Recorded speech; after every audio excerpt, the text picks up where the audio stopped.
28 অক্টোবরের পর থেকে 30 নভেম্বর পর্যন্ত বিএনপির দাবি অনুযায়ী যে তাদের 18,000-এর উপর নেতাকর্মীকে গ্রেপ্তার করা হয়েছে এবং বিভিন্ন তথ্য প্রমাণ সহ বিভিন্ন পত্রিকা খবর প্রকাশ করেছে যে এদের মধ্যে অনেকেই বহু বছর আগে মারা গেছেন, কেউ কেউ যখন ঘটনা সংগঠিত হয়েছে সেই সময় তারা দেশের বাইরে ছিলেন, এবং এভাবে করে বিএনপির পক্ষ থেকে দাবি করা হচ্ছে যে তাদের নেতাকর্মীদের অন্যায়ভাবে গ্রেফতার করা হচ্ছে। সংখ্যা যদি দেখি তাহলে দেখবো সরকারি দলের নেতাকর্মী তো আর হচ্ছে না, সব বিএনপিরই হচ্ছে বা বিরোধী দলেরই হচ্ছে। এদিক দিয়ে আবার সরকারি দলের পক্ষ থেকে বারবার দাবি করা হচ্ছে যে বিএনপি চাইলে নির্বাচনে আসতে পারতো। আপনার কাছে কি মনে হয় যে এমন একটি পরিবেশের মধ্যে বিএনপি চাইলেও আসলে নির্বাচনে যেতে পারতো বা তাদের যাওয়াটা উচিত ছিল কি? না, পারতো না। আচ্ছা, পারতো না, কারণ তাদের প্রধান নেতৃবৃন্দই কি বলে হাজতে, এবং কি বলে এটা তো স্বীকার করতে হবে যে তারাও তো একটা ত্রাসের ভিতরে আছে। তো এই পরিবেশে নির্বাচনে আসতে পারতো না। সেটা সংলাপের কি ম্যাডাম কোনো সুযোগ ছিল এর মধ্যে? ছিল, আছে, এবং সেই পথে হাঁটা অতি জরুরি।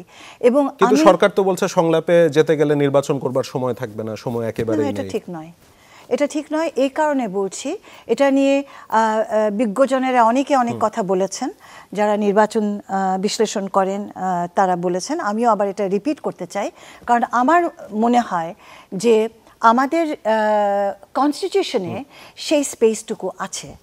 আপনি যদি পার্লামেন্টটাকে এখন ডিসলভ করে দেন, আপনি 3 মাস পাচ্ছেন নতুন করে আবার সব কিছু গোছাতে, এবং এটা যদি সরকার করে, আমি বলবো সরকারের জন্য এটা একটা আশীর্বাদ হবে।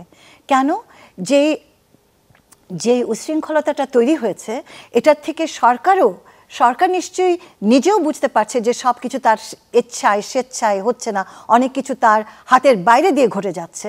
সে নিজেকে সুসংহত করতে একটা সুযোগ পাবে, নিজেকে গুটিয়ে আনতে সুযোগ পাবে। এটি এক।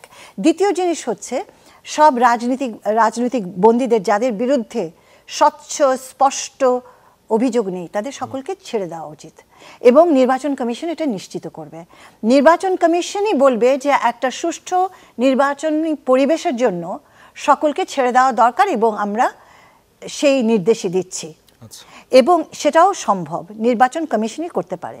এবং তৃতীয় জিনিস হচ্ছে, এই পুরো সময়টা আমরা যদি স্পেসটা পেয়ে যাই, ডায়ালগের জায়গা অনায়াসে খুলে যাবে, এবং যাদেরকে প্রধান ব্র্যান্ড দলগুলো, যে দলগুলোকে আমরা বলি ব্র্যান্ড প্রধান দল, তারা সবাই কিন্তু আলোচনায় আসার একটা সম্ভাবনা তৈরি হবে।